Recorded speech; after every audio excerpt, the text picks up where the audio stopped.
I was listening to your comments live where you came right out and you said you're part of the problem if you're doing this. I mean, you called it right here at the heart of this. This is not just evil and Jewish hate, but possibly ties to terror.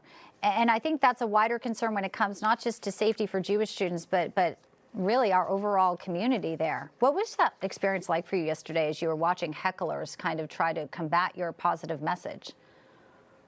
It was disappointing.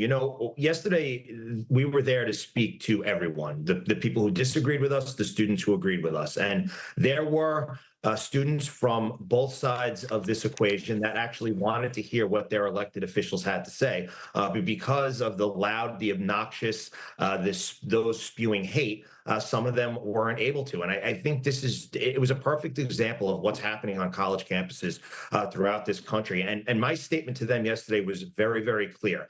Just that morning, the protesters at Columbia were endorsed by Hamas. Hamas is a terrorist organization Yeah, who that wants that? right, Yeah. that brutally attacked, brutally murdered, brutally raped women, children, and individuals on October 7th. And that's who's That's a endorsing fact. the Yeah. protesters at Columbia. If that doesn't tell you what our issue is here, I'm not sure what will. Yeah, I'm not either. So there were a couple statements yesterday. Congresswoman Fox believes the president of Columbia did make false statements under oath to Congress last week. Is that something you'll be looking into? And also, what about taking away some of the funding? Columbia is private, but NYU is a public school. Congress could actually pull away some of the funding there. Will you be making moves like that? Absolutely. And it was great to have Chairwoman Fox in New York. And I know that she's going to convene her committee next week to look into those allegations. And absolutely, Congressman Lawler and I had mentioned in our remarks that it's time that we use the power of the purse. These institutions, these schools that are receiving federal funds, the kids that are receiving federal aid, or how about the visas that they're getting to attend these schools? Perhaps we should start utilizing the ability of the federal government. It's clear that the president of Columbia is not going to do her job. She's not going to have a backbone. She's not going to have a spine. She's not going to be a leader. So maybe others need to. What about the leadership of Joe Biden? How would you describe that today, Congressman?